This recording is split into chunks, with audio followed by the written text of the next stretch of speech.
जय हिंद दोस्तों।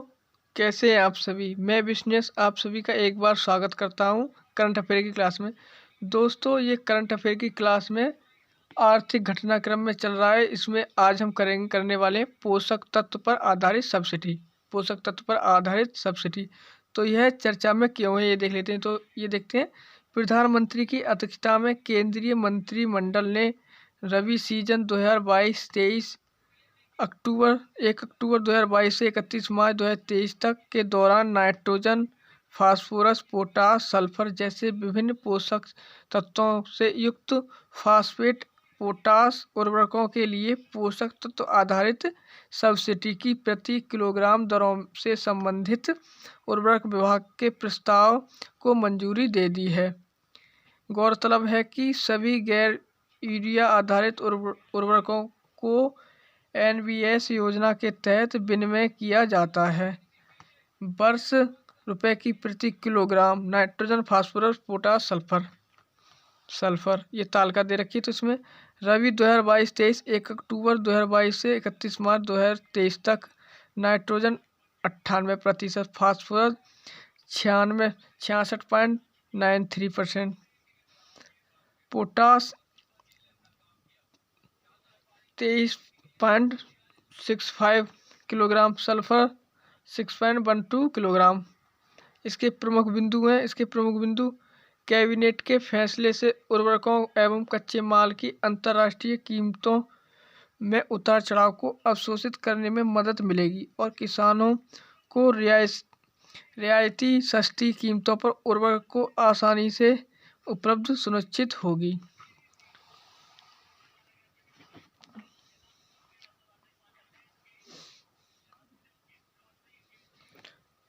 यूक्रेन रूस संघर्ष और महामारी के परिणाम स्वरूप रसद मुद्दों के कारण उर्वरकों की वाणिज्यिक कीमतें लगभग दोगुनी हो गई थीं। सरकार उर्वरकों निर्माताओं यातायातों के माध्यम से किसानों को रियायती मूल्य पर पोटास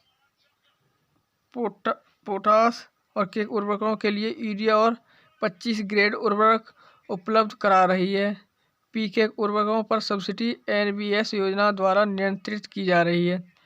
उर्वरक कंपनियों को सीधे अनुमोदित दरों अंतर मंत्रालयीय समिति के आधार पर की सिफारिश पर सब्सिडी जारी की जाती है। कंपनियां किसानों को किफ़ायती दाम पर खाद उपलब्ध कराती हैं। क्या आप जानते हैं बाजरा निर्यात लक्ष्य कृषि और प्रसंस्कृत खाद्य उत्पाद निर्यात विकास प्राधिकरण एपीईडीए ने वित्त वर्ष 2016 तक बाजरा निर्यात को 2000 करोड़ तक बढ़ाने की योजना बनाई है। एपीडा ने कम से कम 100 देशों को मूल्य वर्धित एवं संसाधित जैविक बाजरा उत्पादों का निर्यात करने का लक्ष्य निर्धारित किया है। भारत वैश्विक बाजरा व्यापार में 5वें स्थान पर है और बाजरा का निर्यात घरेलू उत्पाद के 1% से भी कम है। वर्ष 2021-22 में बाजरा का निर्यात 460 करोड़ होने का अनुमान लगाया गया था। बाजरा के बारे में बाजरा छोटे बीज वाली वार्षिक सस्यों का सामूहिक समूह है जो अनाज फसलों के रूप में मुख्यतः समशीतोष्ण, उपोष्णकटिबंधीय और उष्णकटिबंधीय क्षेत्रों में, शुष्क क्षेत्रों में सीमांत भूमि पर उगाए जाते हैं। भारत बाजरा का एक प्रमुख उत्पादक है जो एशिया के उत्पादन का 80% और वैश्विक उत्पादन का 20% हिस्सा है। प्रमुख उत्पादक राज्य राजस्थान, आंध्र प्रदेश, तेलंगाना, कर्नाटक, तमिलनाडु, महाराष्ट्र, गुजरात, हरियाणा ये प्रमुख उत्पादक राज्य हैं। इसकी विशेषता इन फसलों के लिए उच्च मशीनीकरण की आवश्यकता नहीं है। यह सूखे का सामना कर सकता है। पोषक तत्व पर आधारित सब्सिडी एनबीएस व्यवस्था के तहत इन उर्वरकों में निहित पोषक तत्व एनपीके व एस आधार पर किसानों को रियायती दरों पर उर्वरक प्रदान किए जाते हैं। साथ ही जिन उर्वरकों को द्वितीयक एवं सूक्ष्म पोषक तत्व जैसे मोल्डिबेनम, एवं जस्ता के साथ फोर्टिफाइड किया जाता है, उन्हें अतिरिक्त सब्सिडी दी जाती है। P&K उर्वरकों पर सब्सिडी की घोषणा भारत सरकार द्वारा प्रति किलोग्राम के आधार पर प्रत्येक पोषक तत्व के लिए वार्षिक आधार पर की जाती है। जो P&K उर्वरकों की अंतर्राष्ट्रीय एवं घरेलू कीमतों, विनिमय दर, देश में सूची स्तर आदि को ध्यान में रखते हुए निर्धारित की जाती है।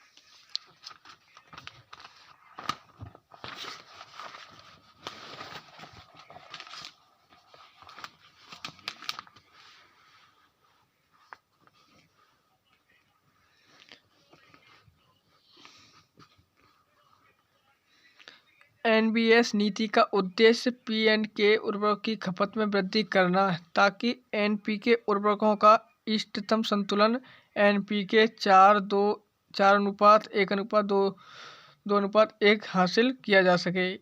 इससे मृदा स्वास्थ्य में सुधार होगा और परिणाम स्वरूप फसलों की उपज में वृद्धि होगी, जिसके परिणाम स्वरूप किसानों की आय में वृद्धि होगी। साथ ही जैसा कि सरकार को उर्वरकों के तर्कसंगत उपयोग की उम्मीद है, इससे उर्वरक सब्सिडी का बोझ भी कम होगा। इसे उर्वरक विभाग, रसायन एवं उर्वरक मंत्रालय द्वारा अप्रैल 2010 से क्रियान्वित किया जा रहा है। न्यूट्रिएंट बेस्ड सब्सिडी स्कीम, ये न्यूट्रिएंट बेस्ड सब्सिडी स्कीम है।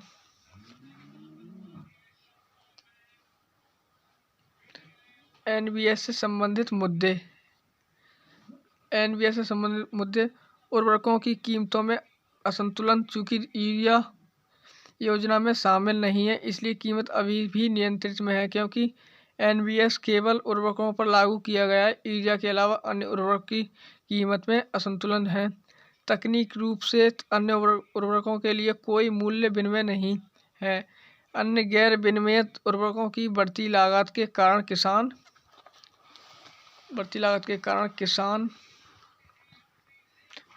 अब पहले की तुलना में अधिक यूरिया का उपयोग कर रहे हैं। परिणाम स्वरूप उर्वरक में असंतुलन की